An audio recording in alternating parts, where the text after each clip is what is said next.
All right. Once again, thank you all for joining us today. My name is Lionel Foster. I am Senior Communications Manager for the Urban Brookings Tax Policy Center. With me are Veronica Guy-Khan, editor of the Urban Institute's blog, Urban Wire, and Bridget Lowell, Urban's Chief Communications Officer. So we are here to tell and share some truths today. So I hope you're ready.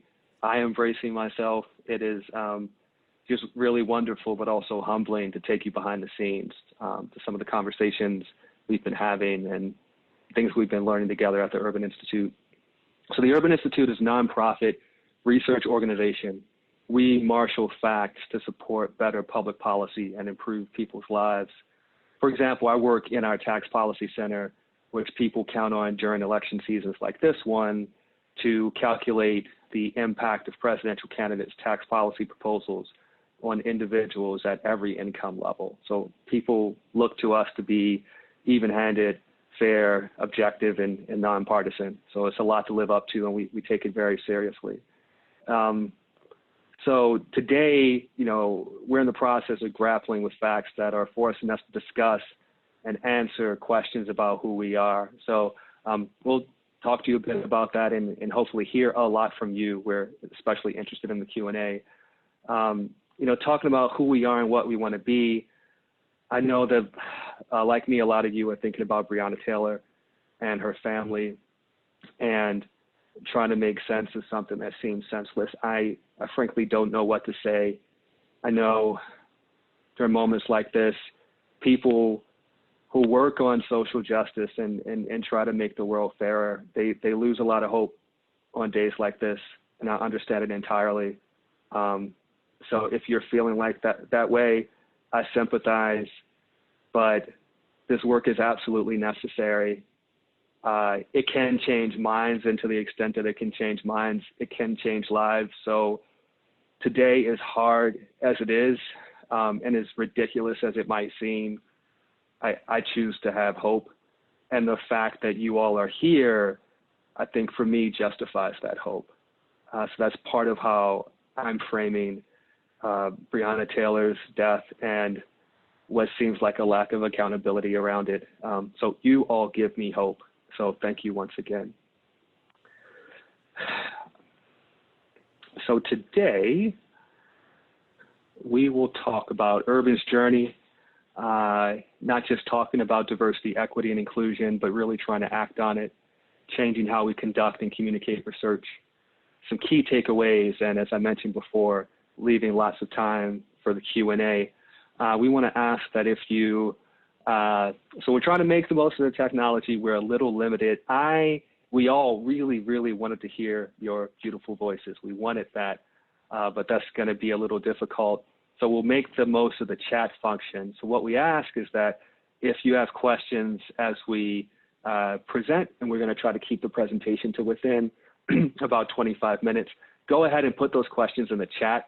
And then at the end, we'll start going through those chat questions, and you can add even more as we go on. But just know that we'll be utilizing the chat feature, and we're very limited in what we can do in terms of actually hearing from people orally. And with that, I believe I will hand it over to Bridget. Yeah, I just wanted to kind of build on Lionel's remarks and say that we approach this conversation with you all today with no small amount of humility. The Urban Institute is primarily a white-led organization on a DEI journey, and I am keenly aware that there are many social justice warriors at this conference and in this conversation, most likely, who have been at this work with credibility, with deep experience, and it is not our intention to get out in front of other voices, particularly Black voices, who have been at this for a long time. So I actually reached out to Sean and Carrie and others and questioned whether we should lead this conversation. And they were really supportive and felt that there is a place for an institution like ours to talk about this journey, because we are not the only ones for whom it has taken too long to do the really deep, hard work, of reckoning with racism, in our society and inside our own workplace. So it is with no small amount of humility that we approach this conversation. And we know that we've had a lot to say about disparities and not enough about the racist systems and societies that perpetuate those disparities. So we expect to learn more than we share. Yep. So as Bridget said, we're approaching this conversation with self-awareness and openness. And as part of our journey, we've committed to learning, to reevaluating who at Urban holds the power and how that plays out. And so we welcome you to hold us accountable today.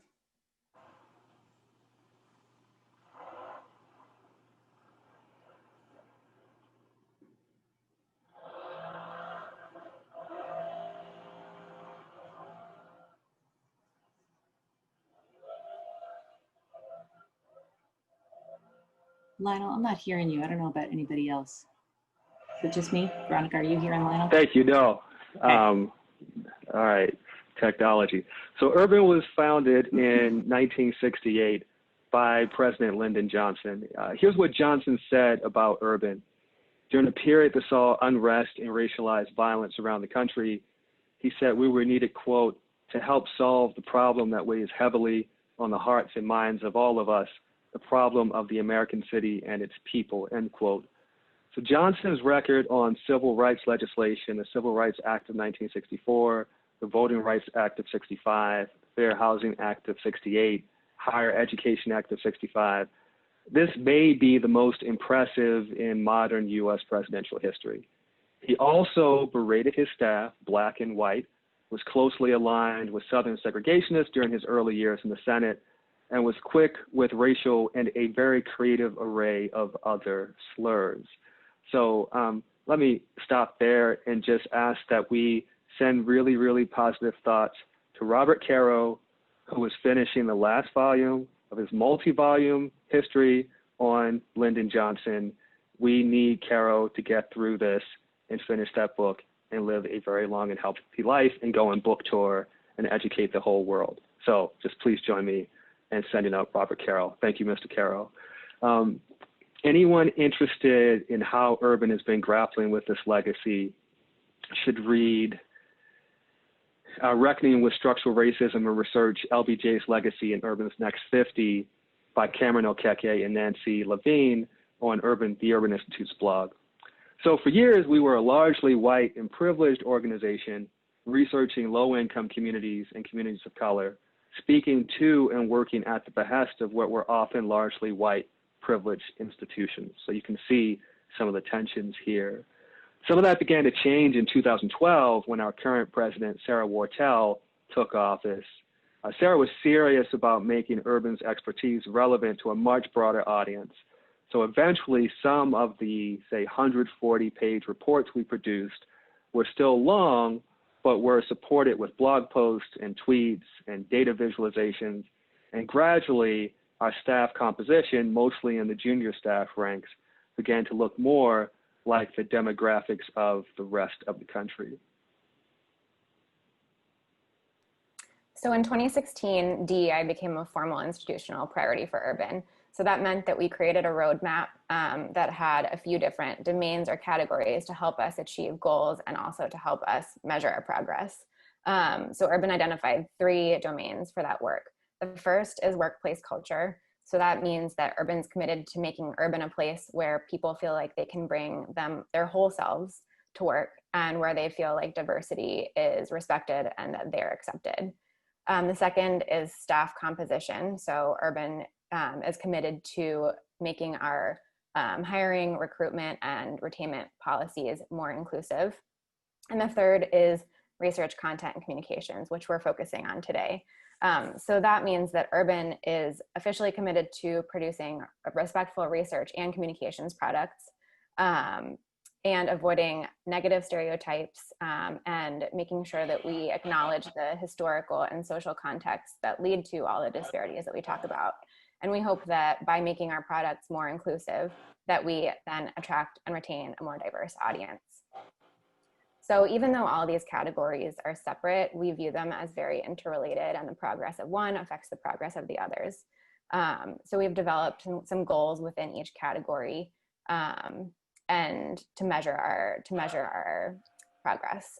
So a few ways that we have gone about trying to achieve these include expanding our recruitment and hiring processes, staff trainings, internal staff trainings, and providing guidance on the language that we use, providing supports for the research process, and more that we'll get into. Yeah, so we want to dig in a little bit more on this piece on research, content, and communication today. And just to give you a little context of the evolution on this, for 40-something years, Urban's tagline was research of record. So not exactly like warm and fuzzy and compelling.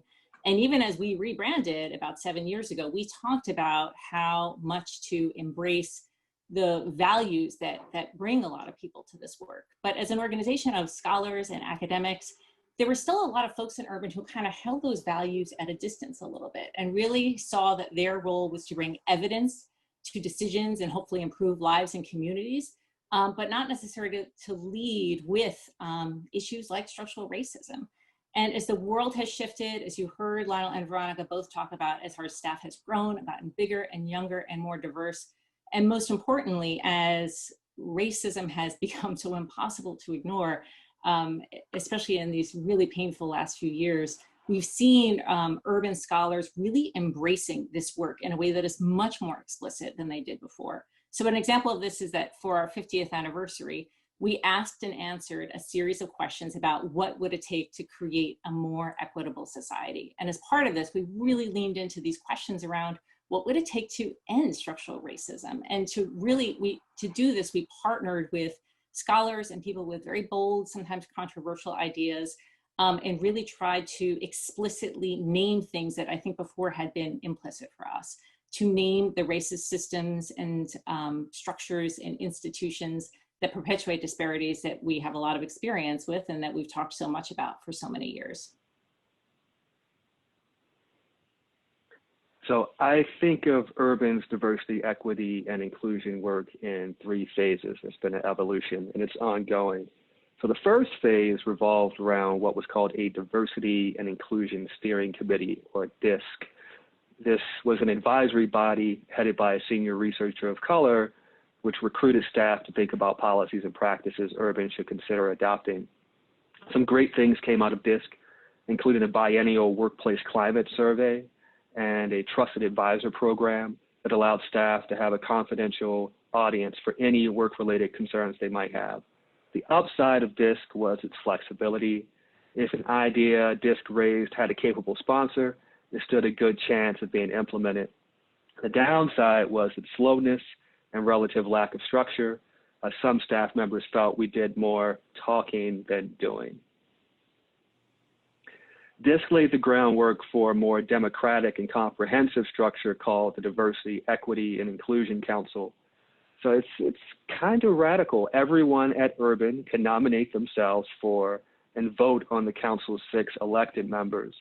Those 6 can opt to serve for 1 or 2 years alongside 4 senior executives who hold permanent seats and 2 senior vice presidents appointed for a set term by the president. Whereas DISC's work was often ad hoc, the DEI Council, which began operation this past January, is attempting to serve an oversight function, looking at DEI issues across the organization and crafting a roadmap document that governs all of Urban's DEI work. Bridget and I both serve on the DEI Council. What you see here on this screen are visuals from the quarterly town halls the council holds to hear from and deliver information to our colleagues. So the council was phase 2, and what I would call phase 3 is the one we're in now, following the murder of George Floyd in May. In an open letter, Urban's African American and Black Affinity Group informed leadership in the entire organization that leadership's response to Floyd's killing was not vocal or robust enough, and that this feeling of not being sufficiently heard or seen was emblematic of what it was like for too many people to work at Urban. They asked if Urban was really about what it claims to be about.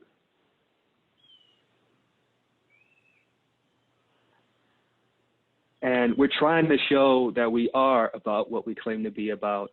All of the communications tools we will mention in the following section were finished or under development before George Floyd's death, but they seem to garner even more interest and attention now, which is completely understandable and welcome. For example, a team at Urban recently completed the Urban Institute Guide for Racial Equity in the Research Process. It poses key questions for staff to consider at every stage of the research process, from formulating the research question to collecting data and promoting the final product. So some of those key questions include, is the problem under consideration worse or exacerbated for people of color? How will voices from the community be incorporated into the research process? How do we acknowledge data constraints? And how do we ensure equity and sensitivity when forming research teams? So another thing we have done to work toward our research and communications goals is creating what we call inclusive language toolkits. So the toolkits encourage urban employees to think about the ways that language can either reinforce or counter negative stereotypes. They give our staff some backgrounds, tips, and examples of how to write about different populations inclusively and respectfully.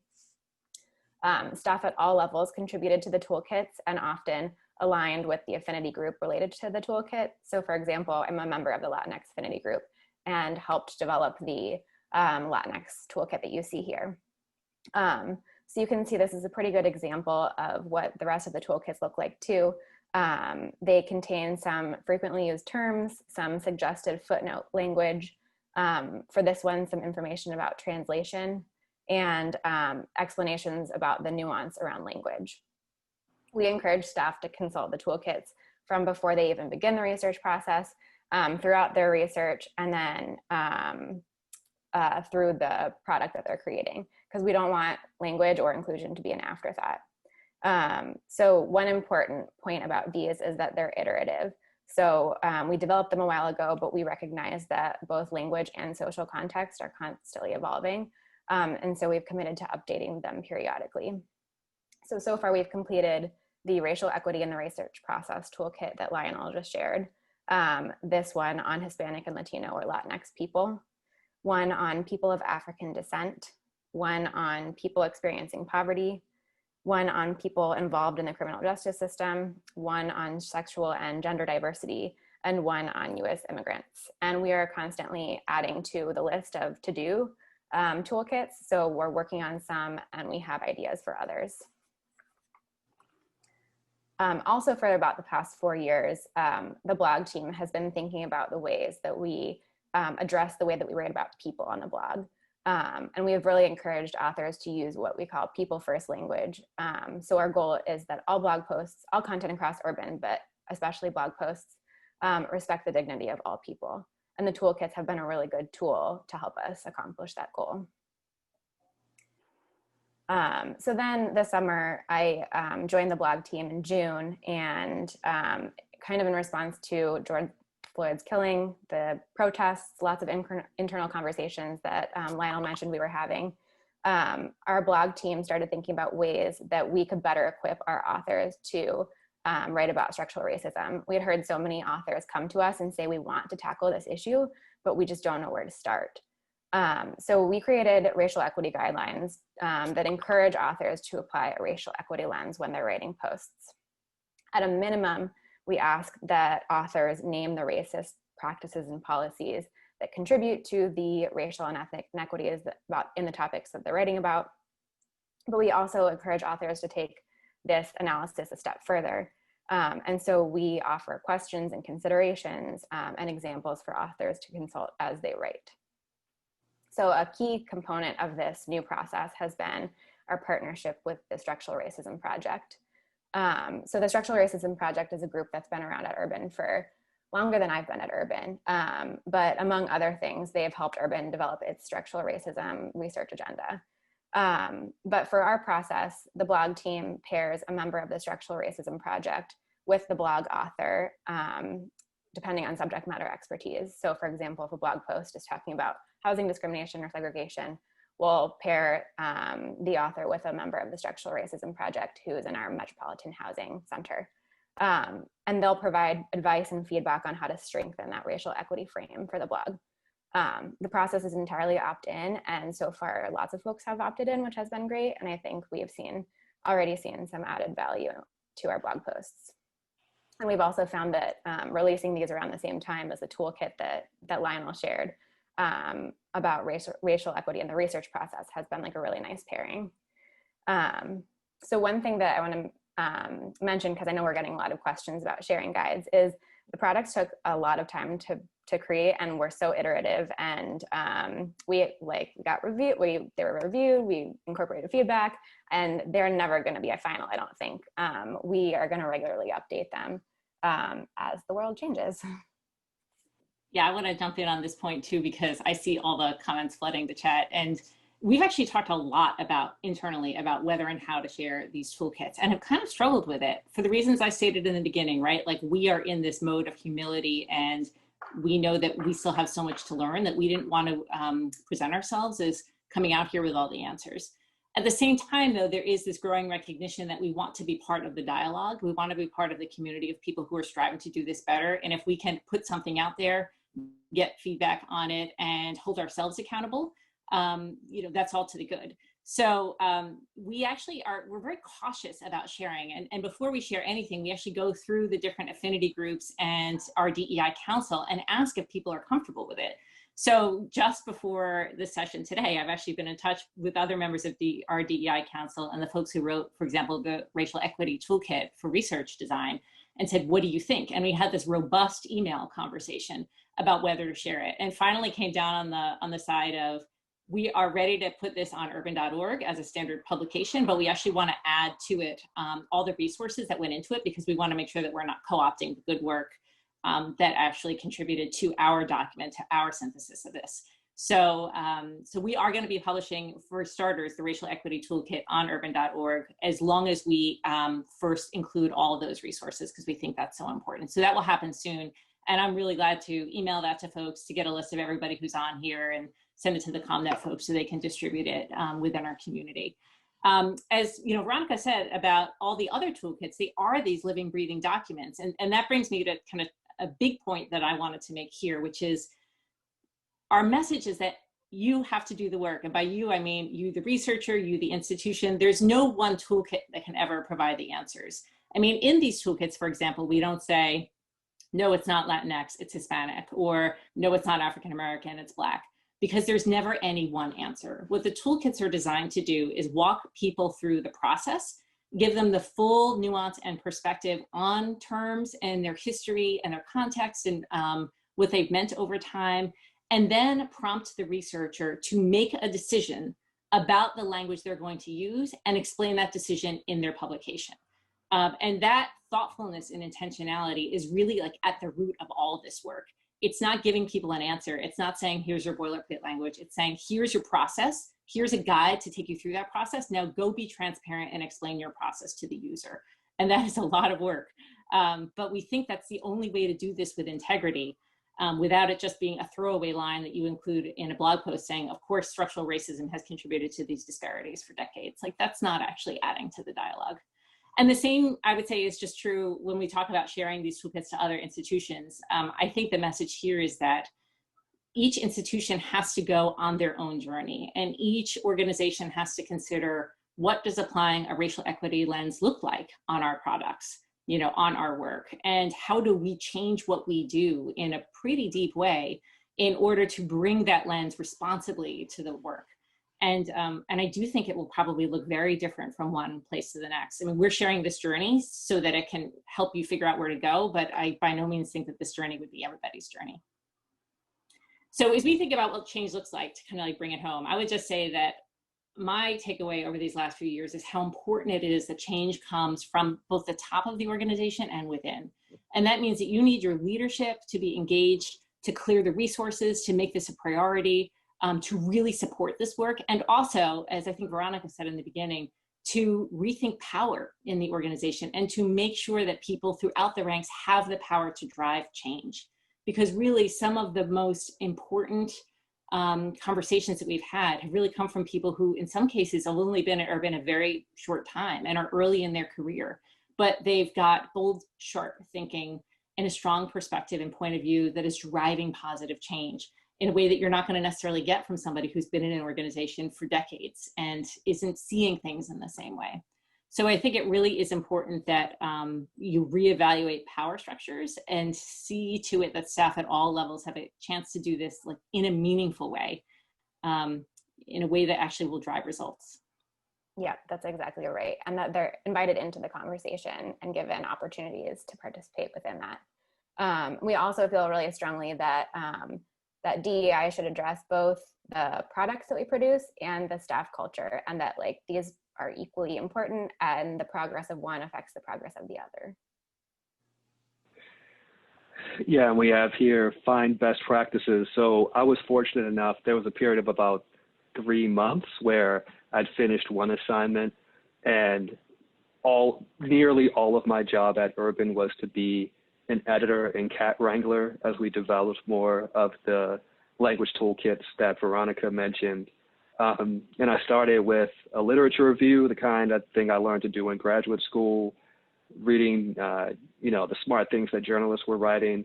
Big shout out to the DC Fiscal Policy Institute that had, and it has, an incredible guide on the language considerations around the work that they use. For example, when I was with the U.S. Partnership on Mobility from Poverty, we had a convention where we stopped writing the phrase like poor people, and instead it was people in poverty, people experiencing poverty more often, to highlight the fact that poverty, especially in America, is not a static condition. There's something like 60% of the U.S. population that will experience at least 1 year kind of painfully close to the federal poverty line, if not below it, then just barely above it within their lifetime, 60%.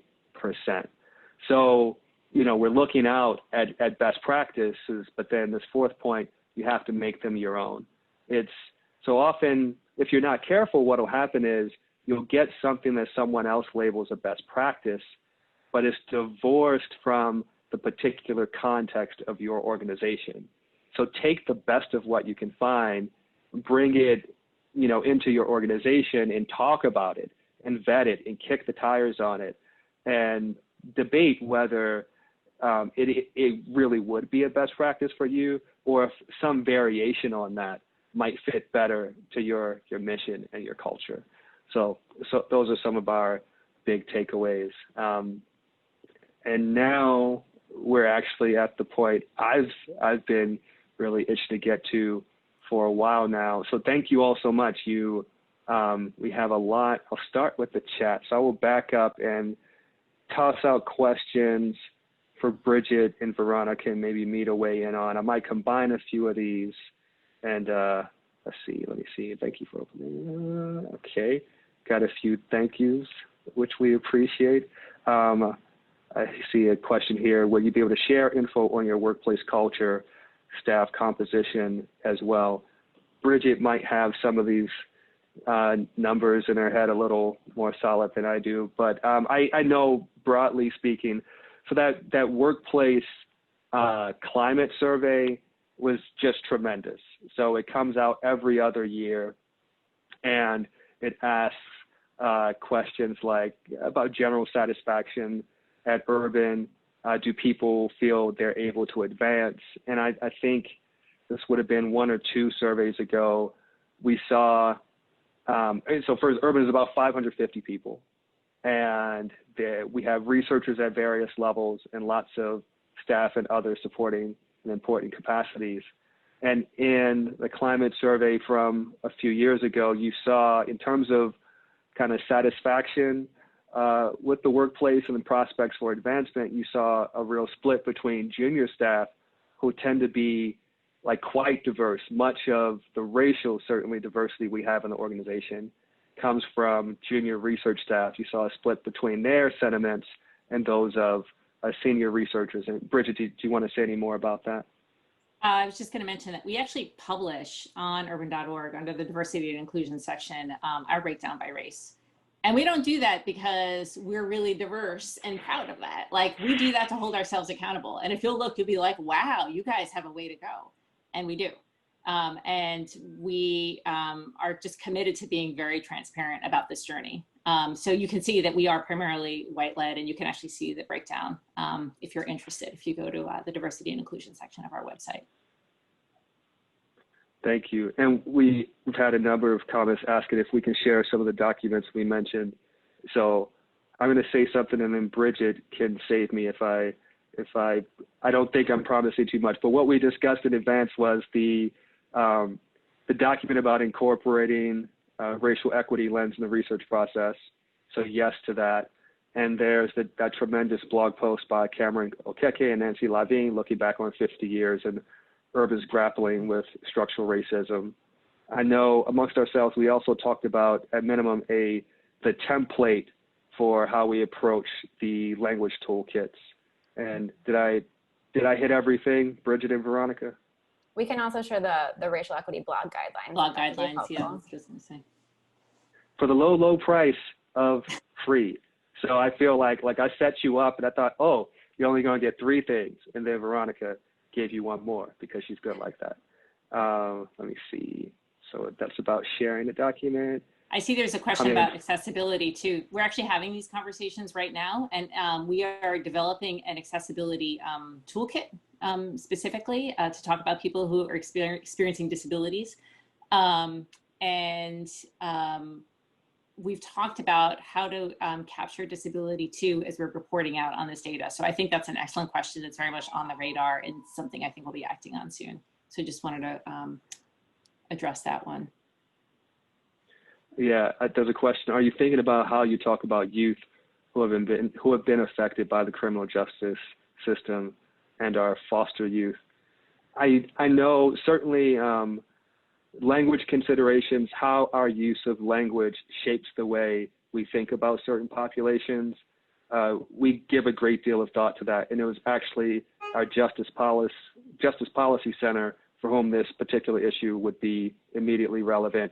They wrote the very first language toolkit that became the model for all the others. So our Justice Policy Center has been especially good in teaching Urban how to think about these issues. Let's see. Are these, there's a question that the types of documents we mentioned, are these appendices to our organization's style guide? So, and Bridget can help me here too. So my understanding is that we have a style guide where these are, there's some grammatical and stylistic rules that are just set in stone. Anything that comes through copy editing, the copy editor just has more or less the final say on, this is what Urban style is. Now, with respect to the types of language toolkits we mentioned, as Bridget said, what we want to do is, in the toolkit, give the researcher and the research team enough information to make fully informed choices about what their language choices are, how those language choices might influence the way people read their work, which communities might feel kind of left out of the process if they use certain terms, and then very importantly, to justify, to be explicit about and explain the language choices they made.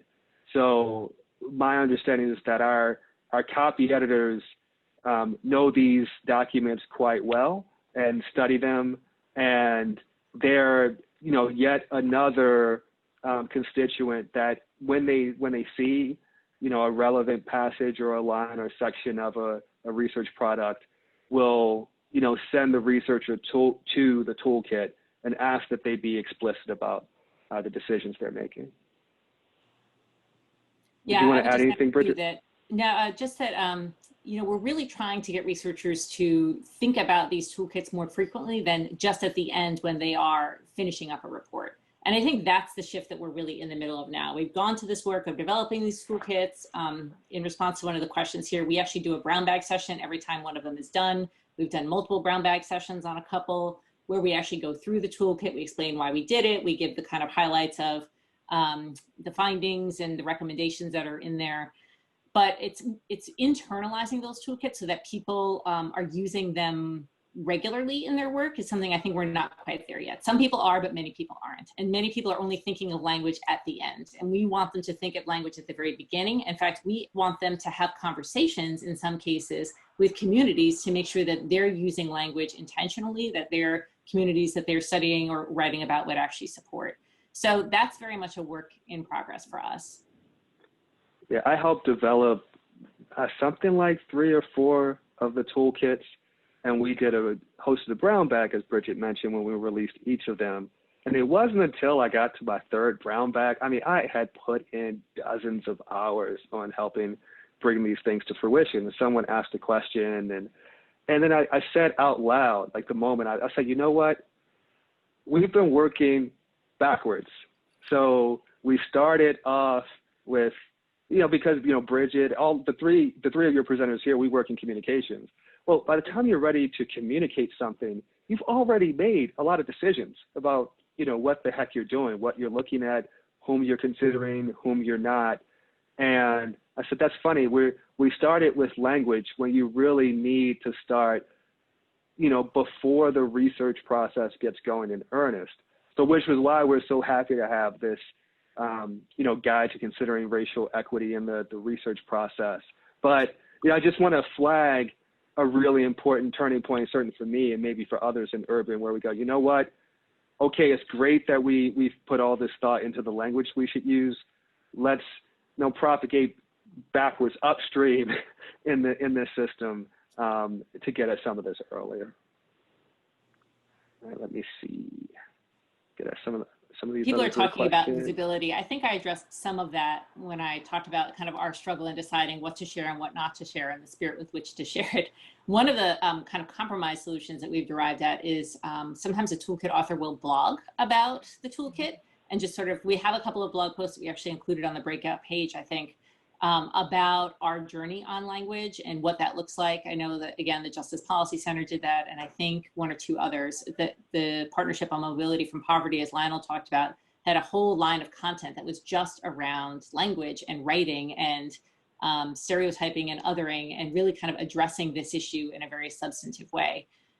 So, where we feel like it has connected to the research and where we feel like we have something to add to the field of social science, then we are trying to take that opportunity to explain the process. I see a question here from Sarah Jimenez. How did you balance time producing public reports and toolkits? So these are like internal versus external facing products, to taking time to do the toolkits, slow down in good or other ways, the public reports, blogs, etc. So I'll start, and then Veronica and Bridget can jump in. I don't think it slowed down much. While all of the toolkits, each of the toolkits was under development, I think everything else was moving at pace. Honestly, the bigger issue was in developing the toolkits and getting them done is that, like at Urban, if you don't have a specific budget code to charge to, because we charge our time to projects a lot like lawyers do. If you don't have a budget code and then clearly identified staff to execute by a specific deadline, then things may eventually get done, but maybe on a longer timeline. So it was fantastic that we had the funding to do this internally and the staff. So, but to answer your question, some of the external facing products that say were coming out around the same time the toolkits were being developed, I think these were on 2 different streams. And then once the toolkits were done, I don't think it's been too hard to wrap in, hey, consulting with the toolkits as part of the writing and research process. Yeah, I agree. Each of the toolkits has a list of folks within Urban who can be on deck to answer questions. And I am one for the Latinx toolkit, and I get an email with a question maybe every couple months. So even the commitment after creating the toolkits is not huge. I am just reading through. Veronica and Bridget, if you see other questions that jump out, please do. I'm just trying not to skip I saw any. one on junior staff. I can jump in and try to speak to that. People asking how to ensure that junior staff have a role in this process, or how to have that conversation about power. I mean, I feel like on the one hand, Lionel and Veronica and I are really lucky that we work for somebody in Sarah Wortel who was really focused on DEI from the moment she arrived in 2012. And it took a while to develop the structures that eventually evolved into the DEI Council and the various affinity groups we have today. I mean, it's taken 8 years. But she was, no one ever had to convince her that this was a priority. She came in and was like, wow, we have work to do. Look at this workforce. Like, what is happening? So immediately it was a priority, and she started those conversations. And you can't also, I can't emphasize enough the power of a workplace culture survey where you're giving people the opportunity to say in their own words what their experience is. Because sometimes you need to just create an environment where you can surface, especially junior staff who maybe don't feel like they can express what's going on. You've got to give them that safe space to articulate that, and to create that aha moment for older staff who are complacent or privileged and white and just don't understand microaggressions and implicit bias and everything that somebody else might be experiencing. And I think we did see that early on. And Urban is in a very different place now of having very raw and honest conversations. And I think trying to make a very genuine effort to look within and ask even harder questions of ourselves and make change. But it is a journey and it takes time. And I think you have to create spaces over and over and over again where junior staff can come together, where they can have these conversations amongst each other, have a vehicle for sharing that to senior leadership. It's one of those things that it's, like I said in the beginning, it's a journey. And I think we have to just keep empowering people to stay at it. Yeah, I can't overemphasize how messy and sometimes difficult these processes can be. And one way, so I mentioned Bridget and I are on Urban's Diversity, Equity, and Inclusion Council. So yeah, but a democratic body, within a larger organization. So democracy, how about that? And one of the ways I talk about how do we gauge progress is that I would say up until about a year and a half, 2 years ago, as a person of color within Urban, that is, as we've mentioned, majority white, I'm very outspoken, as you can probably tell. Part of the reason Bridget asked me to be part of this presentation is because I'm not shy. I will speak up.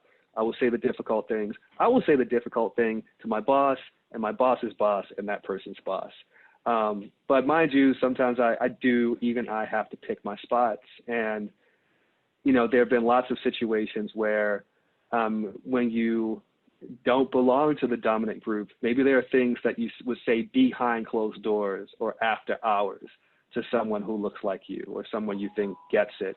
And part of the way I gauge progress is the types of conversations that were previously held behind closed doors.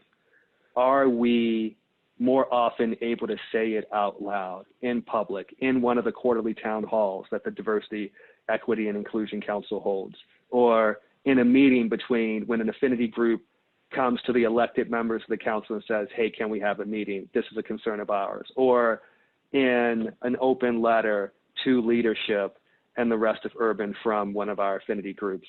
So it's hard. And sometimes, let me be clear, we get it wrong. But one area where I'm incredibly hopeful is that more often people can say the darn thing out loud. And I really like that. Let me get to another question here. A question from Karen. How do you balance inclusive language when the community you're speaking about doesn't necessarily align with the language you're using, such as using Latinx when the community sees themselves as Latinos? I'll just say a word and then hand that over to Veronica because she was directly involved with that particular language guide. So one of our principles is that we advise researchers, you should be the community you're researching, doing research about, or even with, you should know what their preference is. And, ultimately the researcher is the author of that report and they have decisions to make and decisions to justify. But, how the community, the specific community that is the subject of the research, it might even have been interviewed, their preferences do matter in that balance. And Veronica, you want to add on to that? Yeah, I would just say also to be as specific as possible. So for example, if you're researching a Puerto Rican community, say Puerto Rican and don't say Hispanic or Latino or Latinx. And then also we just encourage folks to explain the terms they're using no matter what. So lots of people at Urban especially say that they want to use the same terminology as the data set. So we say, okay, if you're going to do that, can you at least, either add a footnote in your research product or in the blog, can you add a parentheses or say in the body of the text why you chose that term? I think you mentioned the term Latinx and how members of that community might not identify that way. So for a lot of blog posts, we'll say in the text, because we don't want it to be an afterthought and we don't want people to have to scroll down to a footnote. So we'll say in the body of the text, we're choosing to use the term Latinx because it might be more inclusive based on gender identity, but we understand that not everybody in this group identifies with this term. We have a Latinx research landing page with that explanation, and also a commitment to keep learning, keep updating as we go.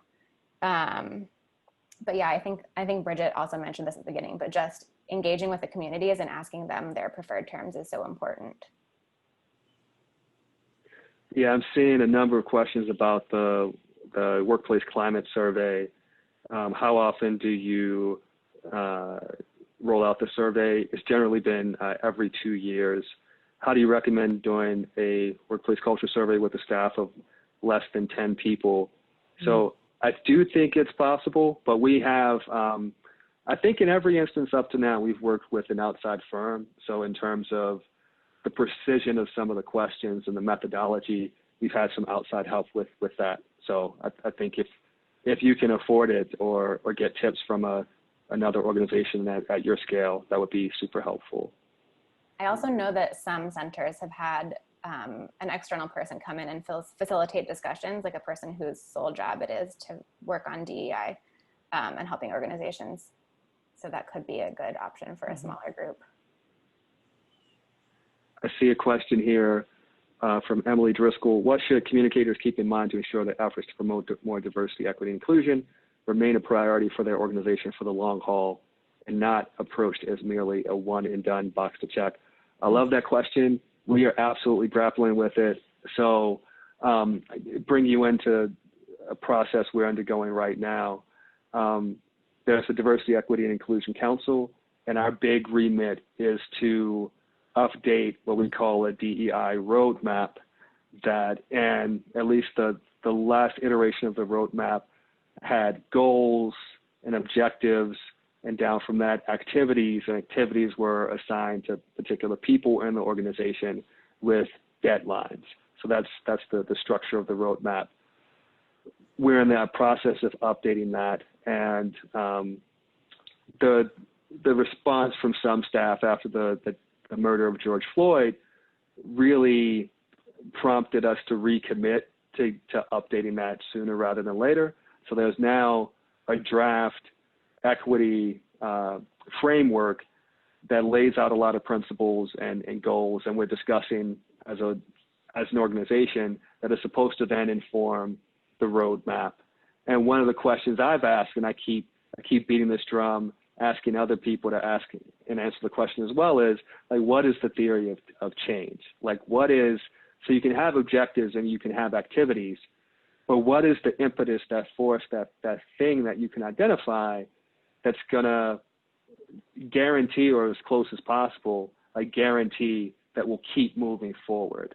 So that's something I'm very much thinking about. So Emily, I don't actually have an answer to that question, but I know that just the kind of historic people kind of voting with their bodies and hitting the streets and having conversations and holding people to account very publicly that work outside of the Institute is definitely affecting things within the Institute. And I just see a lot more urgency and commitment to this stuff.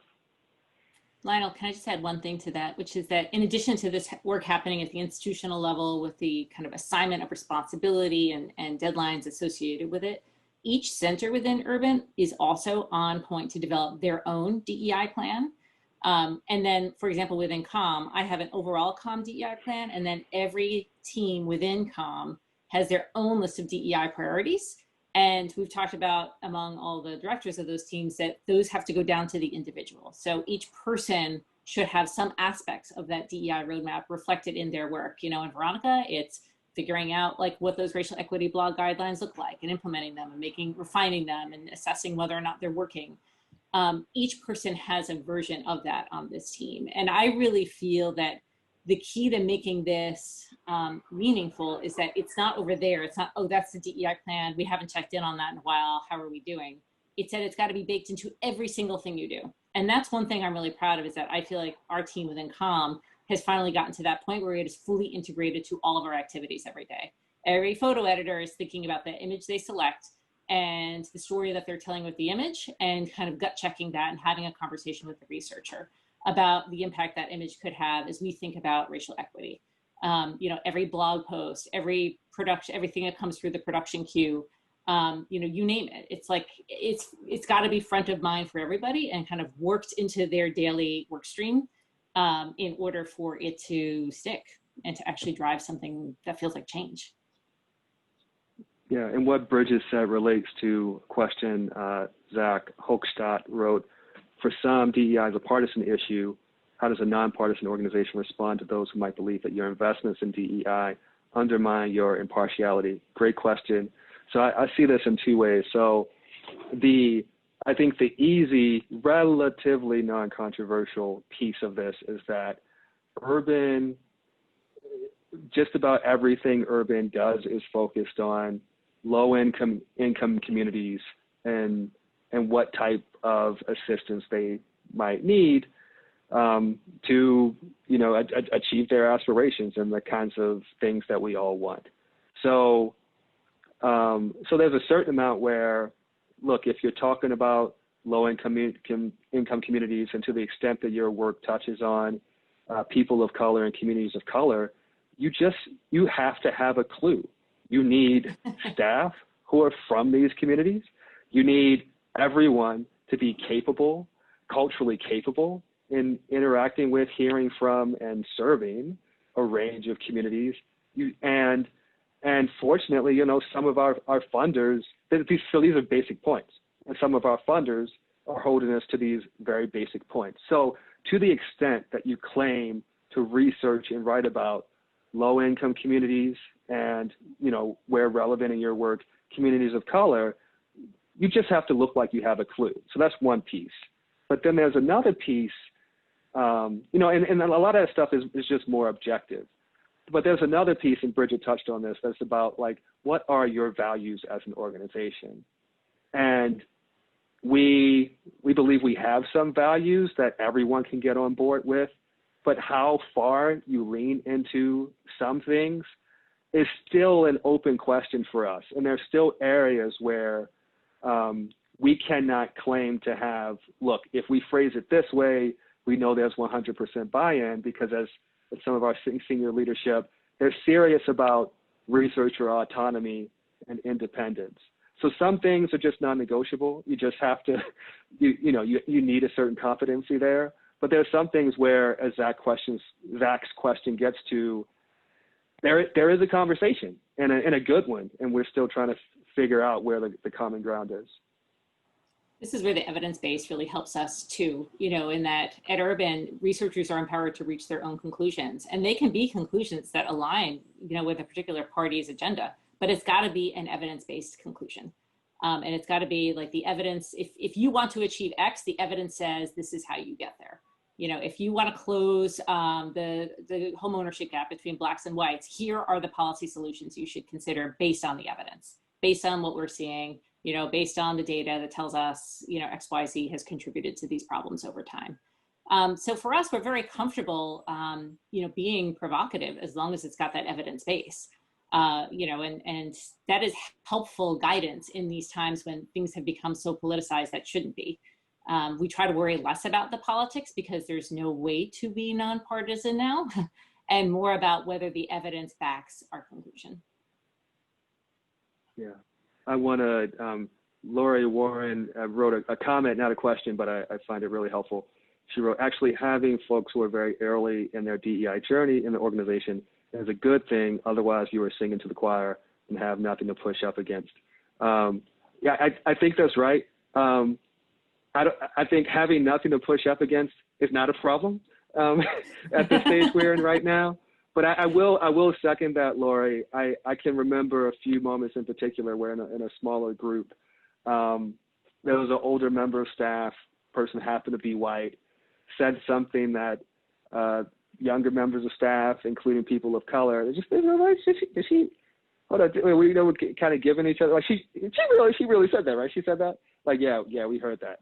And it became an opportunity to have the conversation. I think, it's so many of us live in a bubble of people with similar opinions and that don't often get checked.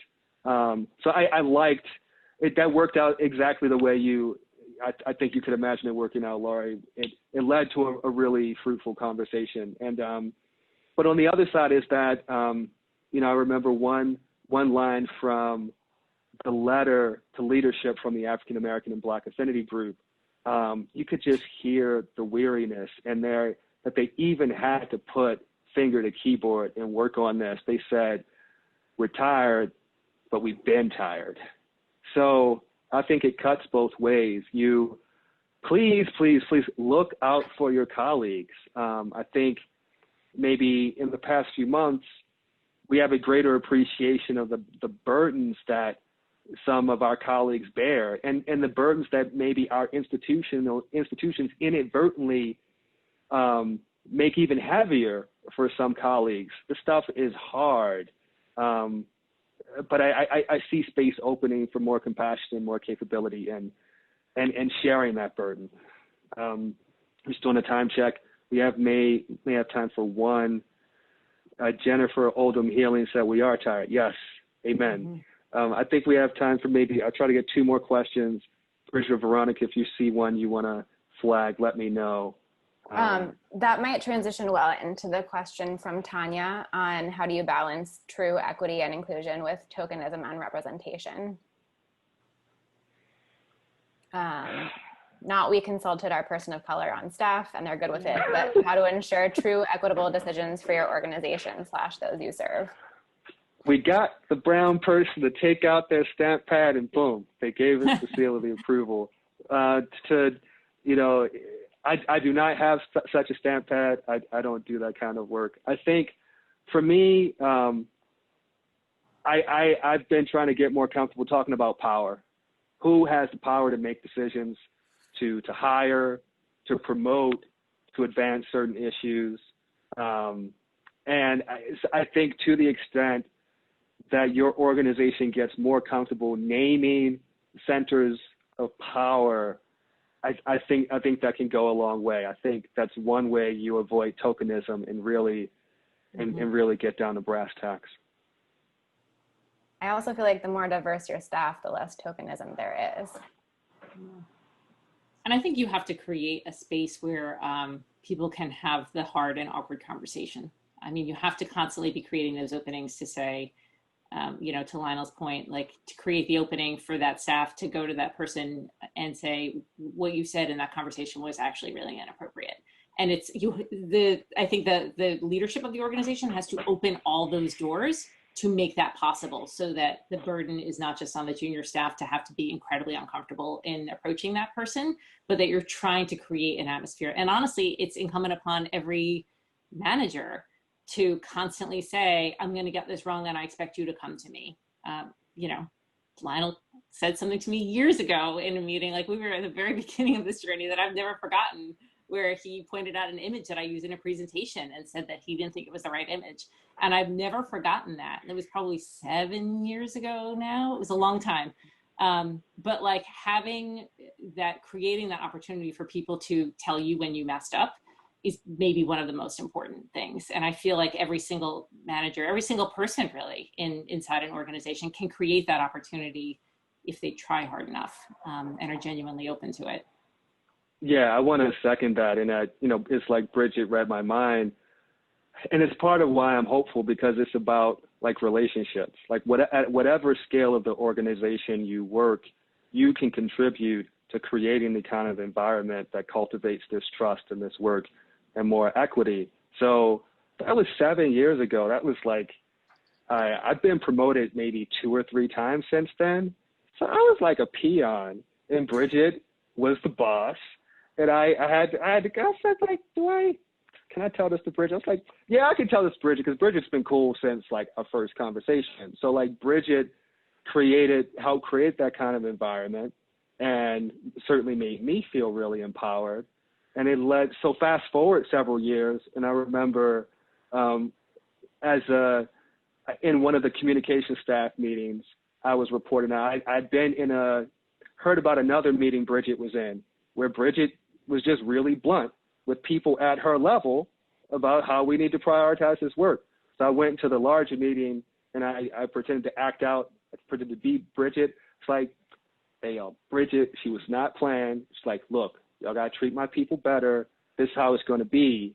And it's like when you have that trust one-on-one and you end up backing each other up in these bigger rooms, and you model the kind of behavior that you want other people to demonstrate. And so the one-on-one interactions really matter, and eventually they do scale up. If you dare to do the right thing, other people will follow you. And both Bridget and Veronica, I've seen situations where they have dared to say and do something that needs to be said, and it makes a difference. So I'm really grateful to work at Urban, and I stay at Urban because of people like them. So we are officially over time. This has been fantastic. I love you all. I'm gonna do something crazy, and that's my email address. So go ahead. You can put mine if you want too. to. I know Bridget's because I use it so much. That's Bridget's email address. So you have our contact information, and we want to work with the ComNet organizers to send you the materials we mentioned, and we're so happy that there seems to be some real demand for it. So thank you. Please keep doing what you're doing. Be brave, connect with other people. Everything you do is worth it, and we really appreciate your listening today. Take care. Thank you. Thanks, everyone. You.